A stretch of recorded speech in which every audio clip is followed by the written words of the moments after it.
Welcome to Quantum Curious, and in this lecture, we are going to discuss some very basic concept of describing the quantum state, and it is the concept of density matrices. So we have seen that we can describe the quantum state by a cat psi, but in a more generalized scenario, we have to describe uh, the quantum state with the help of density matrices.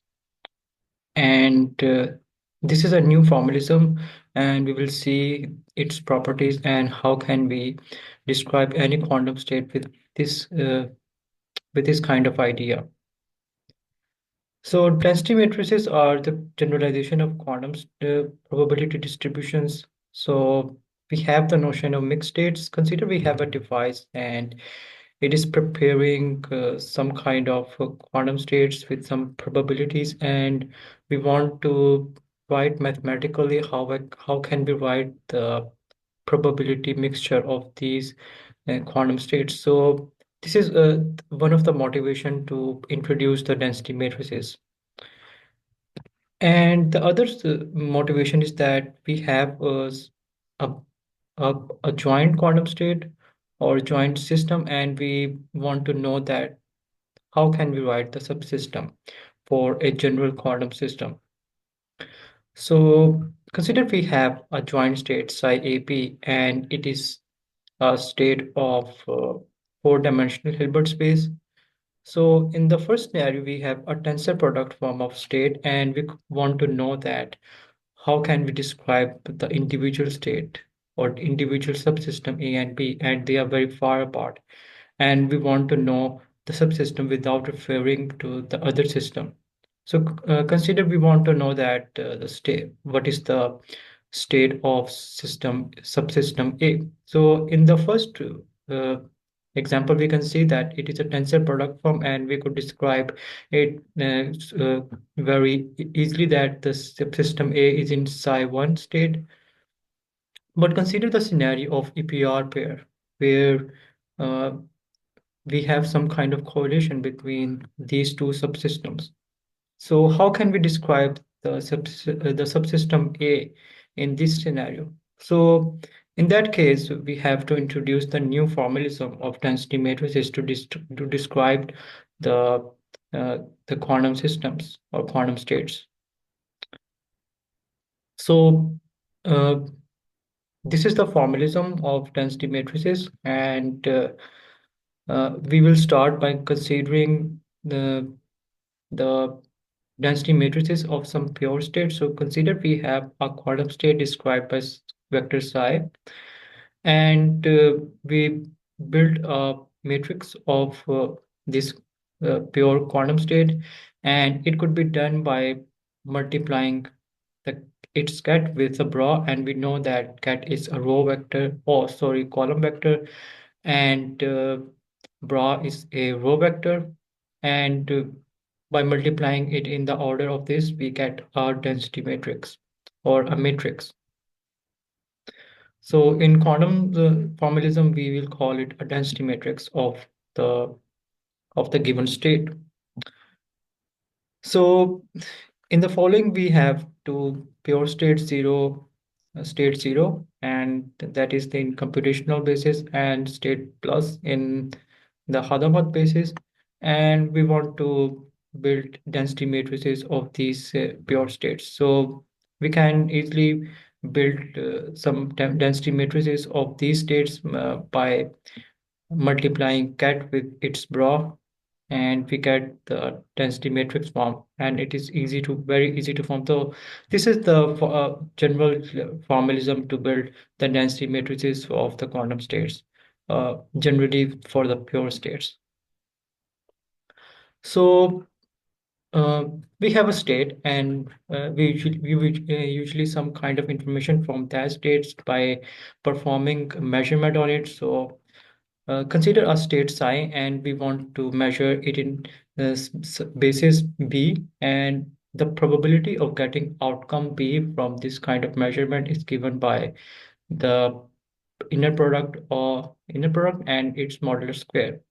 So opening this inner product modular square, we get this form, and we know that in previous example that uh, this kind of structure is the density matrix. So uh, the measurement process it's just like getting it's just like we want to know that how much the given bases are overlapped with the given matrix given density matrix.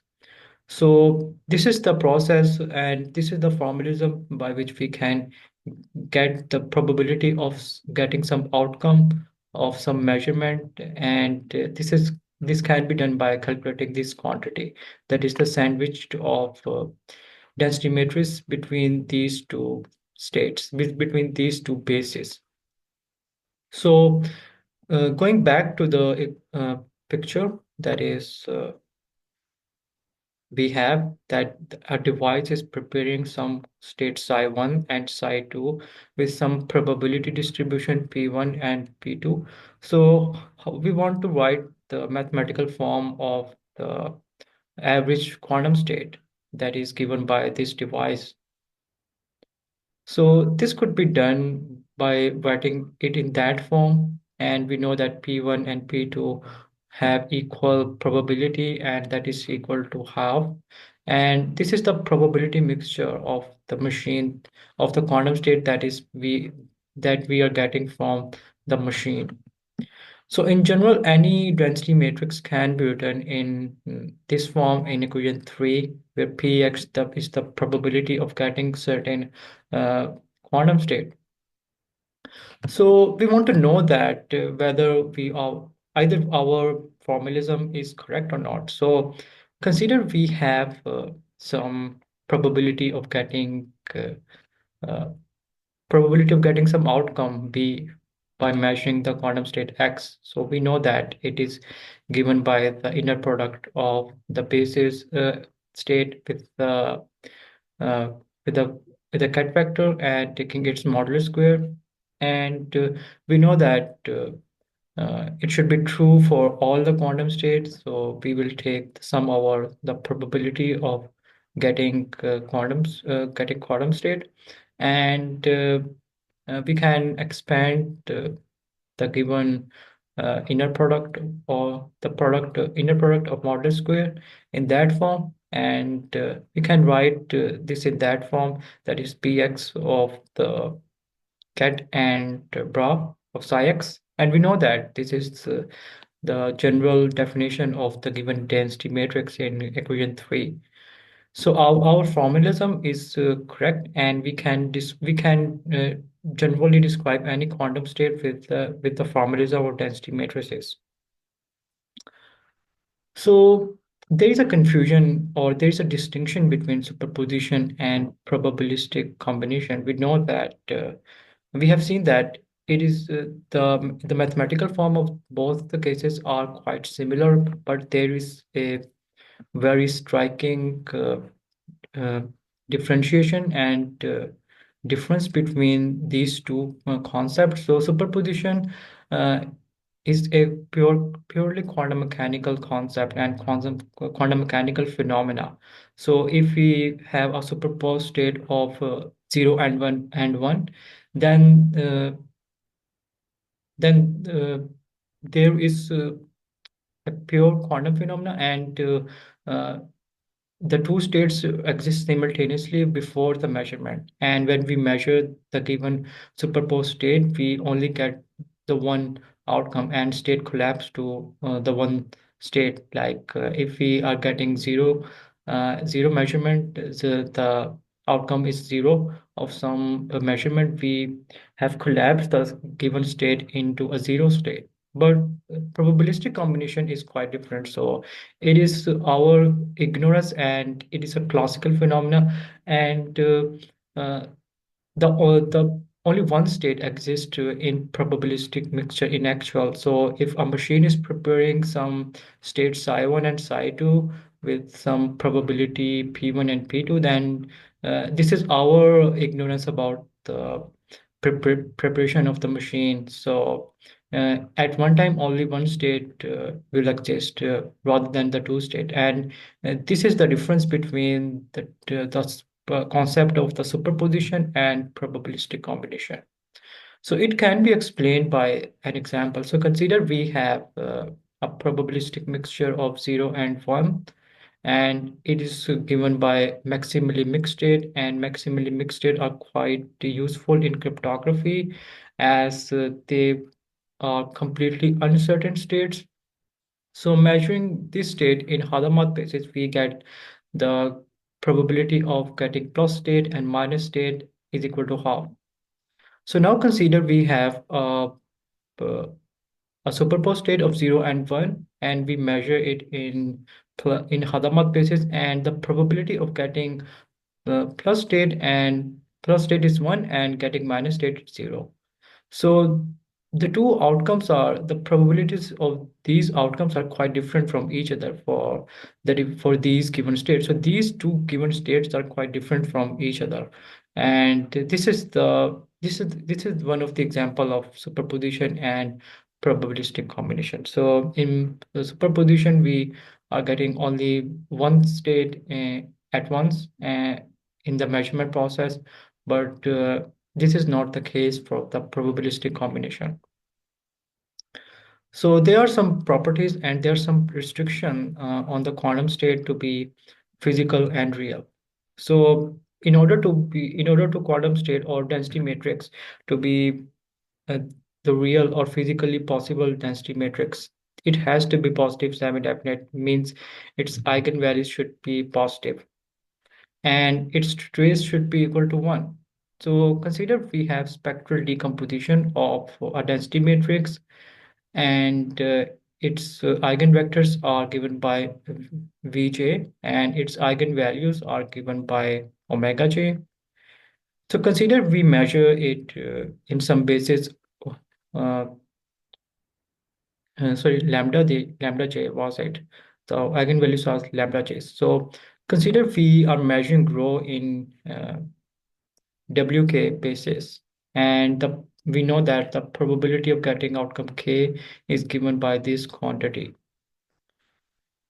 So we know that the sum of all the probabilities should be equal to 1, and it should be positive semi-definite, meaning it should be larger or equal to 0. So how can we describe uh, the positive semi-definite definiteness of the density matrix, and its trace should be equal to 1 by these two observations? So consider we take the sum of the probabilities of getting outcome k over all quantum state. So it is equal to trace of 1, trace of the given quantum state, and we know that the sum is should be equal to 1. So it implies that trace should be equal to 1 of the given quantum state. And positive semi-definite can be uh, deduced from the same formalism. So consider we have the probability of getting outcome k, and we decompose the given row into its eigenvectors and eigenvalues. And we know that this is the uh, you can say this is the uh, overlap of the given quantum state with the given basis and its modulus square. And it should the overall probability of getting outcome should be positive semi-definite. Even in that case, it would be when the eigenvalues are also positive semi-definite or greater than 0 and or equal to 0. So for, from these two quantities or these two properties should be in a density matrix, and these are the strict properties of the density matrix, and this makes the whole process the physical and the valid quantum state. So the formal definition of density matrix could be described that a density matrix on some Hilbert space of dimension d is a d by d matrix such that it should be positive semi-definite and its trace should be equal to 1. So this is the overall formalism of density matrices, and the concept of density matrix is very useful in describing the general quantum systems and the subsystem of some larger quantum system or joint system. So we will see that how it is useful in describing some phenomena or some formalism, or you can say some mechanism in quantum cryptography. So that is for today. So don't forget to like, share, and subscribe to Quantum Theories. And that is for today. Bye bye.